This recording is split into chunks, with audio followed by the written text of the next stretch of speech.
Staff selection commission recruitment कर रहा है फॉर द ईयर 2024।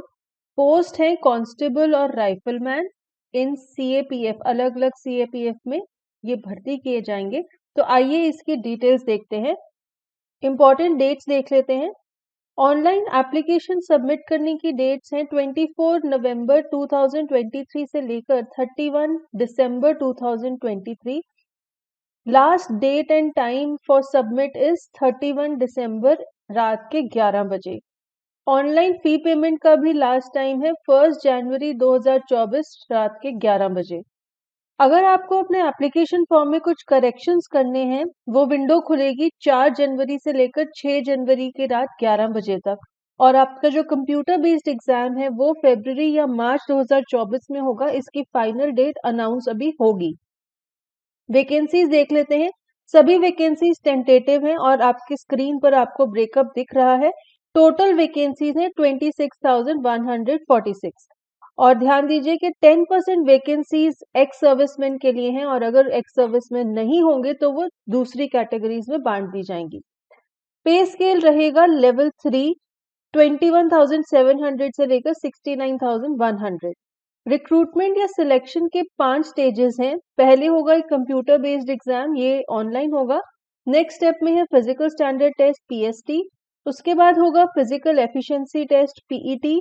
फिर होगा मेडिकल एग्जाम और फिर होगा डॉक्यूमेंट वेरिफिकेशन।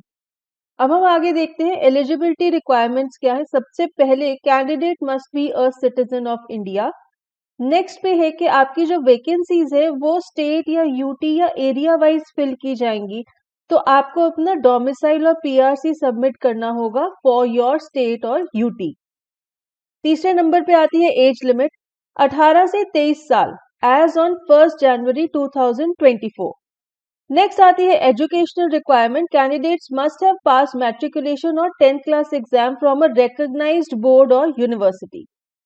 आगे चलते हैं, देखते हैं अपर एज की रिलैक्सेशन क्या है। अगर आप SC ST से है तो रिलैक्सेशन है 5 years, OBC 3 years, ESM 3 years after deduction of military service rendered from the actual age as on the date of reckoning.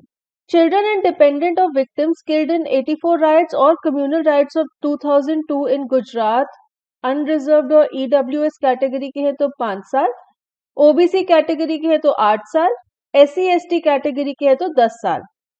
NCC holders को भी इंसेंटिव मिलेगा। अगर आपके पास एनसीसी सी सर्टिफिकेट है 5% of the maximum marks, NCC B certificate 3% and NCC A certificate 2% of the maximum marks. Application process देख लेते हैं। इसकी 5 स्टेप्स हैं। सबसे पहले तो आपने ऑनलाइन अप्लाई करना है एसएससी की ऑफिशियल वेबसाइट पर। ये लिंक आपको इस वीडियो के नीचे भी मिल जाएगा। पहला स्टेप है कि आप अपने आप को रजिस्टर करेंगे। सेकेंड स्टेप में आप एप्लीकेशन फॉर्म में अपनी सारी डिटेल्स भरेंगे।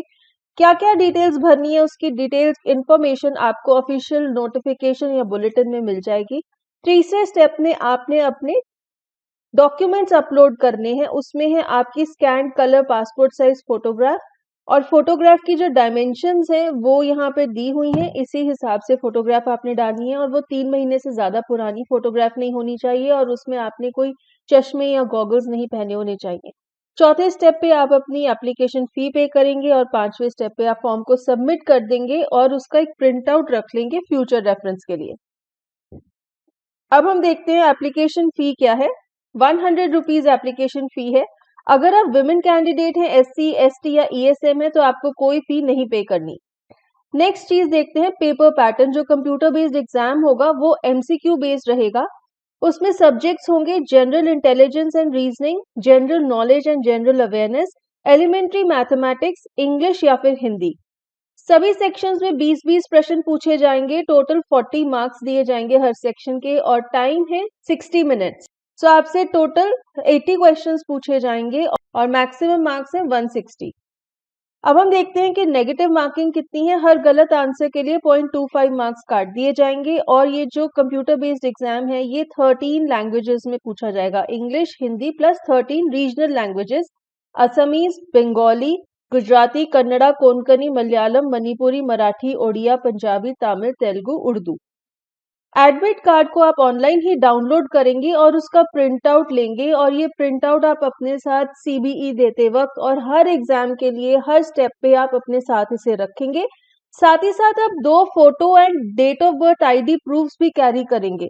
उसमें हो सकता है आधार कार्ड या फिर वोटर आईडी कार्ड या फिर driving licence, PAN card, passport, किसी भी यूनिवर्सिटी, कॉलेज, स्कूल से दिया गया आईडी कार्ड, किसी भी गवर्नमेंट या पीएसयू से दिया गया employer ID card, ex serviceman discharge book issued by the ministry of defence या फिर कोई भी ऐसा फोटो आईडी कार्ड जिसे सेंट्रल या स्टेट गवर्नमेंट ने इशू किया हो। इसके साथ ही हमारा ये बुलेटिन खत्म होता है। हमने यहाँ पर देखा SSC recruitment of constable and rifleman की क्या-क्या रिक्वायरमेंट्स है, क्या-क्या इंपॉर्टेंट इन्फॉर्मेशन है। Thank you.